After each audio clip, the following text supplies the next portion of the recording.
အားလုံးပဲမင်္ဂလာပါဗျာဒီမှာတော့မိတ်ဆွေတို့ချီဗျာတစ်ထောင်ပေါ့နော်အလွယ်တကူရမယ့်နေလေးပြပေးပါဗျာတီးပြီးသားမိတ်ဆွေတွေတီးပြီးသားဖြစ်ပါလိမ့်မယ်ဗျာအရင်ဆုံးဗျာအန်ရနဲ့ဝင်နေပါပြီးလို့ရှိရင်ဒီမှာအပေါ်မှာပြတဲ့နေရာလေးရှိရဗျာ Path to Glory အဲ့ဒါလေးနှိမ့်လိုက်နော်သူဒီမှာ10ခွက်ရှိရဗျာ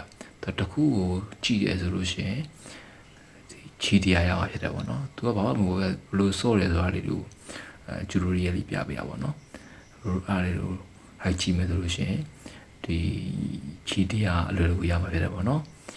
အဆုံးထိမကြည့်ဘဲနဲ့ကြောလိုက်ရရပါတယ်ဗျာသူကလေချီပြတယ်ဆိုလို့ရှိရင်ဘလို့ချီတရားကိုရမှာဖြစ်ပါတယ်ဗျာအဲ့လိုအနေနဲ့ချီတစ်ထောင်ကိုဗျာအလွယ်တကူကော်လာလို့ရမှာဖြစ်ပါတယ်ဗျာ